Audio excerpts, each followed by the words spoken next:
Olá, graça e paz, meu irmão, minha irmã. Estamos iniciando a leitura da Bíblia em 365 dias, uma dose de amor com a Palavra de Deus. A minha recomendação neste 10º dia é que tenha em mãos o nosso kit de fé, bloco de anotação, caneta ou lápis. A Bíblia, tão importante quanto a sua leitura diariamente, nos aproxima de Deus, nos concede conhecimento, sabedoria, fortalece a nossa fé, a nossa esperança, sobretudo a nossa perseverança. Para o dia de hoje, trago para a leitura os livros narrados e comentados, versículos chaves de cada livro. Gênesis 17, Salmos 10, livro do apóstolo João, capítulo 5, versículos 1 a 18. Que a palavra de hoje toque o seu coração para a honra e a glória do Senhor. A aliança e a circuncisão. Quando Abrão atingiu a idade de 99 anos, o Senhor apareceu a ele e disse: Eu sou o Deus Todo-Poderoso, ande na minha presença e seja perfeito. Farei uma aliança entre mim e você e darei a você uma descendência muito numerosa. Abrão se prostrou com o rosto em terra e Deus lhe falou: Quanto a mim, esta é a minha aliança com você. Você será pai de muitas nações. O seu nome não será mais Abrão, e sim Abraão, porque eu o constituí pai de muitas nações. Farei com que você seja extraordinariamente fecundo. De você farei surgir nações, e reis procederão de você. Estabelecerei uma aliança entre mim e você e a sua descendência no decurso das suas gerações. Aliança perpétua, para ser o seu Deus e o Deus da sua descendência. Darei a você e a sua descendência a terra, onde agora você é estrangeiro, toda a terra de Canaã, como propriedade perpétua, e serei o Deus deles. Deus disse ainda a Abraão: Guarde a minha aliança, você e a sua descendência no decurso das suas gerações. Esta é a aliança que vocês guardarão entre mim e vocês, e a sua descendência. Todos do sexo masculino que estão no meio de vocês deverão ser circuncidados. Vocês devem circuncidar a carne do prepúcio, e isso servirá como sinal de aliança entre mim e vocês. O menino que tem 8 dias será circuncidado entre vocês. Todos do sexo masculino, nas suas gerações, devem ser circuncidados. Também o escravo nascido em casa e o comprado de qualquer estrangeiro que não for da sua linhagem. Deve ser circuncidado o que nasceu em sua casa e o que você comprou com dinheiro. A minha aliança estará na carne de vocês e será aliança perpétua. O incircunciso, que não tiver sido circuncidado na carne do prepúcio, deve ser eliminado do meio do seu povo, pois quebrou a minha aliança. Deus muda o nome de Sarai. Deus disse a Abraão: A Sarai, sua mulher, você não chamará mais de Sarai, porém de Sara. Eu a abençoarei e darei a você um filho que nascerá dela. Sim, eu a abençoarei, e ela se tornará nações. Reis de povos procederão dela. Então Abraão se prostrou com o rosto em terra e riu, dizendo consigo mesmo: Pode nascer um filho a um homem de 100 anos? E será que Sara, com os seus 90 anos, ainda poderá dar à luz? Então Abraão disse para Deus: Quem dera que Ismael vivesse sob a tua bênção.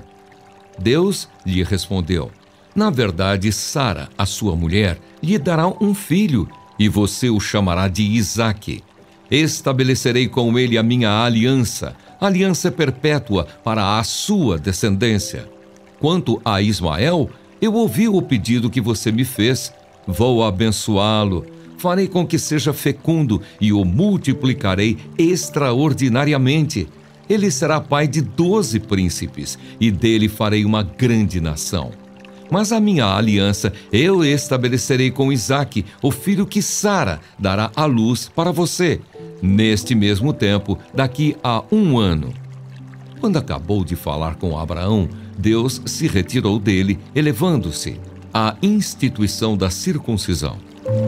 Naquele mesmo dia, Abraão tomou o seu filho Ismael e todos os escravos nascidos em sua casa e todos os que ele tinha comprado com o seu dinheiro, todos os do sexo masculino que havia em sua casa, e circuncidou a carne do prepúcio de cada um, como Deus lhe havia ordenado.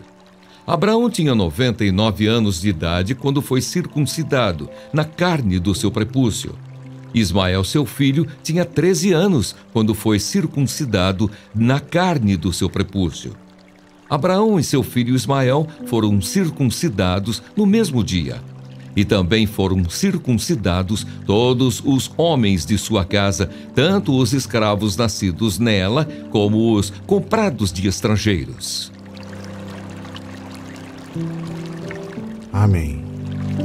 Comentários do livro de Gênesis, capítulo 17. Versículo 1. Esta é a primeira vez que a palavra hebraica El Shaddai, traduzida por Deus Todo-Poderoso, ocorre nas Escrituras. Shaddai é traduzido por Todo-Poderoso 48 vezes no Antigo Testamento. No Novo Testamento, o equivalente grego é usado em 2 Coríntios, capítulo 6, versículo 18 e Apocalipse 1, versículos 8, capítulo 4, versículo 8, capítulo 11, versículo 17, capítulo 15, versículo 3, capítulo 16, versículos 7 e 14, capítulo 19, versículos 6, 15 e 21. E também é traduzida por Todo-Poderoso. E em Apocalipse 19, versículo 6, também significa onipotente. El Shaddai é o nome do Deus Todo-Poderoso que pode fazer qualquer coisa e suprir todas as necessidades. A palavra íntegro, às vezes, é traduzida por perfeito, mas não significa sem pecado, pois essa seria uma condição impossível de qualquer pessoa alcançar. 1 de Reis, capítulo 8, versículo 46. Portanto, interpretações mais adequadas seriam de coração puro, sem culpa, sincero, totalmente dedicado ao Senhor. Em Êxodo 12, versículo 5, a palavra se refere a um sacrifício perfeito. Este, sim, sem mancha, era um convite à integridade. Versículo 4. A expressão "a minha aliança" é usada muitas vezes neste capítulo e define o relacionamento de Deus com Abrão. Esta não era outra aliança, diferente daquela que o Senhor já havia estabelecido com Abrão, capítulo 12, versículos 1 a 3, capítulo 15, versículos 1 a 21.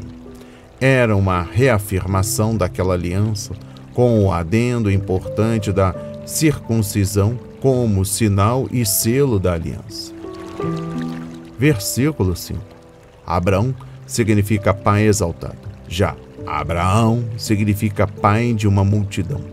Quando Abraão informou ao povo de seu acampamento que ele tinha um novo nome, alguns provavelmente sorriram e disseram: pai de uma multidão. Ora, ele e a esposa estão velhos demais para ter filhos. Assim, toda vez que via o pó debaixo de seus pés, ou fitava as estrelas do céu, ou toda vez que alguém o chamava pelo novo nome, Abraão se lembrava da promessa generosa de Deus, a de que teria muitos e muitos descendentes. Versículo 6. Deus disse a Abraão que ele seria pai de nações e reis. Os descendentes de Abraão não incluíam somente a nação judaica, mas também os povos árabes, por meio de Ismael, e as nações listadas em Gênesis 25, versículos 1 a 4. Todos os que confiam em Jesus Cristo como Salvador são filhos espirituais de Abraão. Gênesis 3, versículos 6 a 9. E essa será uma grande multidão. Apocalipse 7, versículo 9. Versículo 8. Deus deu a Abraão toda a terra de Canaã. Por fim, Jacó e sua família tiveram de deixar aquela terra e ir para o Egito. capítulo 46. Mas Deus havia prometido que eles voltariam à terra prometida no tempo. Eu disse, no tempo determinado. Conforme capítulo 15, versículos 13 a 17. Josué, por fim, conduziu-os de novo para lá, onde os hebreus conquistaram os habitantes locais e reivindicaram sua herança. Contudo, o povo não permaneceu fiel à aliança. Por isso, Deus teve de discipliná-lo. Juízes 2, versículos 10 a 23. Ele levantou nações inimigas para derrotar Israel e colocá-lo no cativeiro. O resultado foi que Israel estava na terra, mas não tinha domínio sobre ela, nem desfrutava de seus recursos. Deuteronômio 28, versículos 15 e 16. E finalizando o livro de Gênesis, compreensão dos versículos 9 a 14. A parte de Abraão na aliança era obedecer a Deus e marcar com um sinal do compromisso todos os do sexo masculino de sua casa. A circuncisão não era um rito novo, pois outras nações tinham essa prática na época de Abraão. Mas Deus agora dava ao ato uma nova importância, um significado especial. Para os descendentes de Abraão, a circuncisão não era uma opção, mas obrigação, uma vez que a aliança de Deus incluía os descendentes de Abraão ou sua descendência. Convinha que a marca da aliança estivesse no órgão masculino, geração após geração, uma vez que todas as pessoas são concebidas em pecado. Salmos 51, versículo 5. Esta marca especial iria lembrá-las de que foram aceitas por Deus por causa de sua graça ao estabelecer tal aliança. O povo judeu, mais tarde, transformou o ritual em um meio de salvação. A circuncisão era vista por eles como uma garantia de que os judeus eram aceitos por Deus. Eles não perceberam que a marca representava algo mais profundo, o relacionamento do indivíduo com seu Deus. O Senhor deseja circuncidar nosso coração, a fim de que sejamos totalmente dedicados a Ele em amor e obediência. Conforme Romanos 4, versículos 9 a 12. Esta circuncisão espiritual acontece na conversão, quando o pecador crê no Salvador e é batizado pelo Espírito no corpo de Cristo. 1 Coríntios capítulo 12, versículo 13. Este batismo identifica o cristão com Jesus em sua morte, sepultamento, ressurreição e ascensão, e também em sua circuncisão. Colossenses 2, versículos 11 a 12, e Lucas 2, versículo 21. O importante para o cristão não é a circuncisão de Moisés, mas a circuncisão de Cristo. Oração pedindo justiça. Por que, Senhor, te conservas longe? Por que te escondes nas horas de angústia? Com arrogância, os ímpios perseguem os pobres, que eles sejam apanhados nas ciladas que armaram, pois o perverso se gloria da sua própria cobiça. O avarento maldiz o Senhor e blasfema contra ele. Em sua soberba, o perverso não investiga. Tudo o que ele pensa é que Deus não existe. São prósperos os caminhos dele em todo o tempo. Muito acima e longe dele estão os teus juízos. Quanto aos seus adversários, ele a todos trata com desprezo. Pois lá no seu íntimo diz: jamais serei abalado. De geração em geração, nenhum mal me sobrevirá.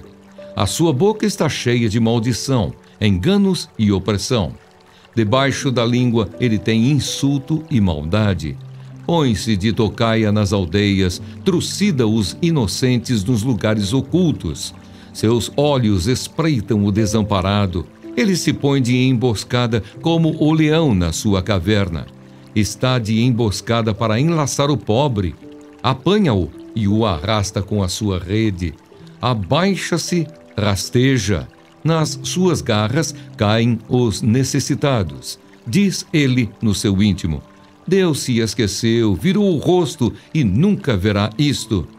Levanta-te, Senhor, ó Deus, ergue a tua mão.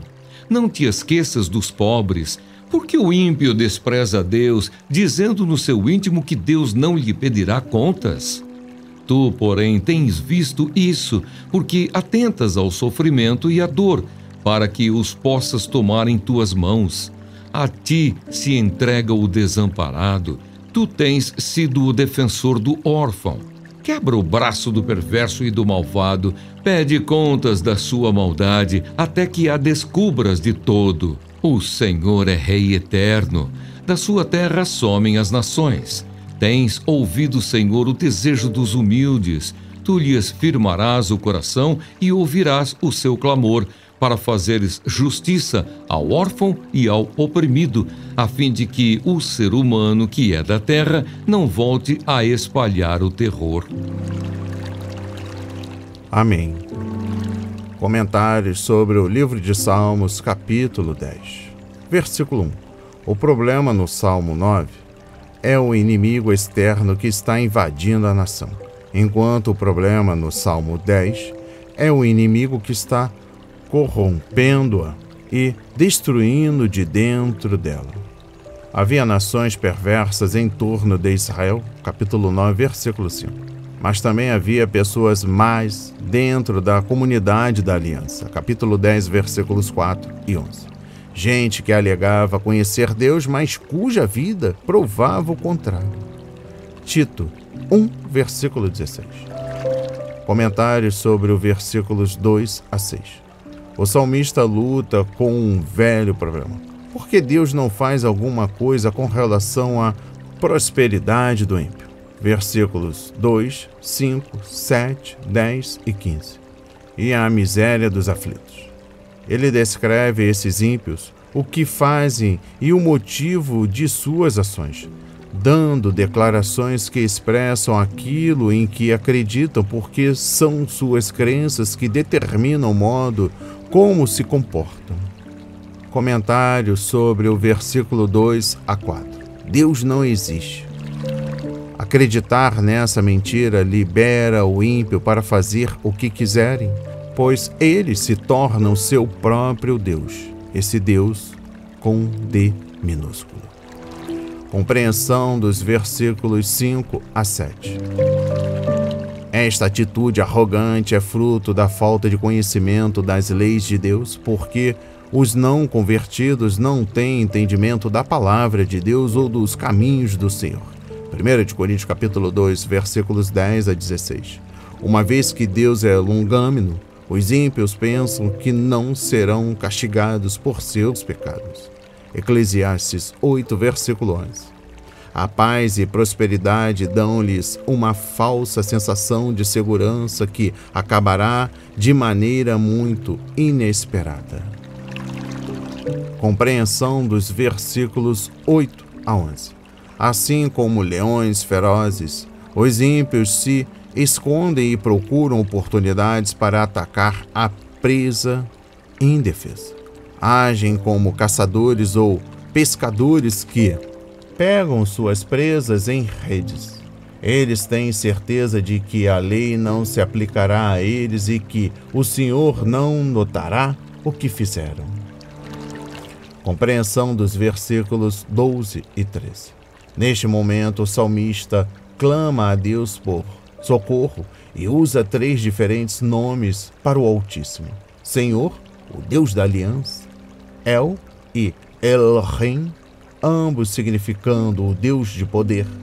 Os ímpios se vangloriam, dizendo que Deus não investigará seus pecados nem irá julgá-los, mas o Senhor diz: estejam certos de que vocês não escaparão do pecado cometido. Números 32, versículo 23. Compreensão dos versículos 14 a 18. Enquanto o salmo vai chegando ao fim, o escritor expressa sua total confiança de que Deus está em seu trono e tem tudo sob o controle. O Senhor pode não nos explicar por que algumas pessoas parecem escapar do castigo por suas maldades, mas Ele nos assegura que julgará os pecadores e, no final, defenderá seu povo. Neste parágrafo, o Senhor responde a todas as declarações dos ímpios citadas nos versículos 12 a 13, detalhando o versículo 14. Este versículo responde à suposição dos versículos 8 a 11, de que o Senhor não dá atenção ao que os ímpios estão fazendo, mas ainda Deus vê o sofrimento, circunstâncias externas e a dor, sentimentos interiores, causados pelos ímpios, enquanto eles perseguem os indefesos, e tratará do assunto com as próprias mãos. Versículo 15. Compreendendo ainda mais a mensagem, Deus julga o pecado, e isso responde à falsa declaração do ímpio no versículo 13. De nada, Deus, me pedirás contas. O salmista ora para que o Senhor examine com cuidado a vida e as obras de cada pecador, até que todas as suas maldades sejam expostas e julgadas. Mas ele pede que os pecadores sejam julgados nesta vida e sua força retirada. Quebra o braço. Versículo 16. Os ímpios declaram que Deus está morto, mas a verdade é que o Senhor está vivo e reina sobre tudo. Após sua libertação do Egito, os israelitas cantaram louvores ao seu rei. O Senhor reinará eternamente. Êxodo 15, versículo 18. E finalizando o livro de Salmos, compreensão dos versículos 17 e 18. Os ímpios se vangloriam dizendo que não serão punidos, mas Deus tem outros planos para eles. O Senhor ouve a oração dos perseguidos, vê sua difícil situação, fortalece o coração deles para que suportem qualquer provação que Ele permita. Romanos 8, versículo 28. E finalmente julga aqueles que os maltratam. As pessoas têm fé, podem depender do Deus do céu, mas o homem que é pó, que confia em si mesmo e é arrogante, não tem futuro com o Senhor. A vida sem o Senhor é vazia e vã. A cura de um paralítico. Passadas essas coisas, havia uma festa dos judeus, e Jesus foi para Jerusalém. Existe ali, junto ao portão das ovelhas, um tanque, chamado em hebraico Betesda, o qual tem 5 pórticos. Nestes jazia uma multidão de enfermos, cegos, coxos, paralíticos, esperando que a água se movesse, porque um anjo descia de tempos em tempos, agitando-a. E o primeiro a entrar no tanque, uma vez agitada a água, sarava de qualquer doença que tivesse. Estava ali um homem enfermo havia 38 anos. Jesus, vendo-o deitado e sabendo que estava assim havia muito tempo, perguntou: Você quer ser curado? O enfermo respondeu: Senhor, não tenho ninguém que me ponha no tanque quando a água é agitada. Quando tento entrar, outro enfermo chega antes de mim. Então Jesus lhe disse: Levante-se, pegue o seu leito e ande. Imediatamente o homem se viu curado e, pegando o leito, começou a andar. E aquele dia era sábado. Por isso os judeus disseram ao que tinha sido curado: É sábado e neste dia você não tem permissão para carregar o seu leito. Ao que ele lhes respondeu: O mesmo que me curou me disse: Pegue o seu leito e ande. Perguntaram-lhe: Quem é o homem que disse a você: Pegue o seu leito e ande? Aquele que tinha sido curado não soube responder porque Jesus tinha se retirado por haver muita gente naquele lugar. Mais tarde, Jesus o encontrou no templo e lhe disse: Olhe, você foi curado. Não peque mais, para que não lhe aconteça coisa pior. O homem se retirou e disse aos judeus que tinha sido Jesus quem o havia curado. E por isso os judeus perseguiam Jesus, porque fazia essas coisas no sábado. Mas Jesus lhes disse: Meu Pai trabalha até agora, e eu trabalho também. Por isso os judeus cada vez mais queriam matá-lo, porque, além de desrespeitar o sábado, também dizia que Deus era seu próprio Pai, fazendo-se igual a Deus. Amém. Comentários sobre o livro do apóstolo João, capítulo 5, versículos 1 a 18. Os primeiros 2 milagres do nosso Senhor registrados em João são, em certa medida, de caráter particular. Os servos da festa e os discípulos sabiam que ele havia transformado a água em vinho, e os servidores e familiares do oficial sabiam que ele havia curado o garoto doente. O milagre registrado no capítulo 5 não apenas foi público, mas realizado em um sábado. Isso incitou a oposição dos líderes religiosos. Comentários no versículo 3. João descreveu essas pessoas como doentes, cegas, mancas e paralíticas. Que estrago o pecado tem feito neste mundo, mas a cura dessas enfermidades era um dos ministérios profetizados sobre o Messias. Isaías 35, versículos 3 a 6. Se os líderes religiosos tivessem conhecido as Escrituras que possuíam, eles teriam reconhecido o seu Redentor. Contudo, encontravam-se espiritualmente cegos. Versículo 6. Jesus perguntou se o homem queria ser curado. Você poderia pensar que ele deveria ter respondido com um entusiasmo: sim, eu quero ser curado. Mas, em vez disso, o doente começou a dar desculpas. Ele estava naquela triste condição por tanto tempo que sua vontade estava tão paralisada como seu corpo. Mas, se compararmos o versículo 6 ao 40, veremos que Jesus tinha uma lição espiritual em mente. Na verdade, o homem enfermo ilustrava a trágica condição espiritual da nação. Versículo 9. O milagre não teria causado problema, exceto pelo fato de que aconteceu em um sábado. Nosso Senhor certamente podia ter chegado a um dia antes ou esperado mais um dia para operar o milagre, mas quis chamar a atenção dos líderes religiosos.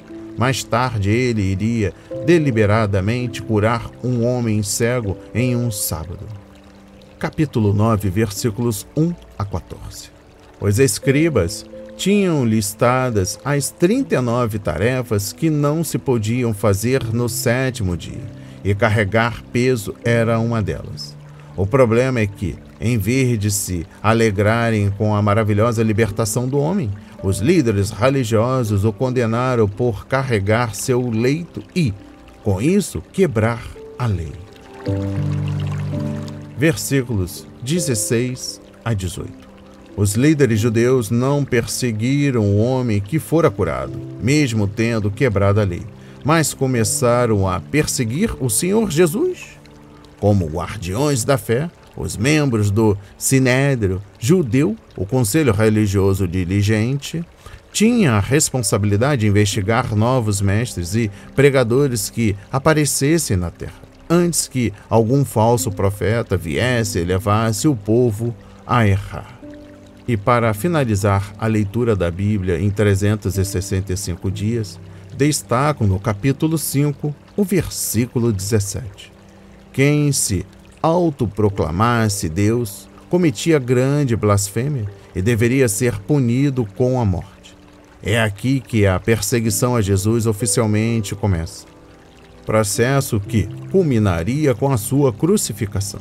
Nos dias que se seguiram, nosso Senhor frequentemente confrontou seus inimigos com o desejo perverso que tinham de matá-lo. Eles o odiavam sem motivo. Capítulo 15, versículos 18 a 25. Além disso, ignoravam o bem que ele realizava a favor dos desamparados e sem esperança, e centravam sua atenção em destruí-lo. Que as palavras de hoje toquem os seus corações para a honra e a glória do Senhor. Que Deus nos abençoe.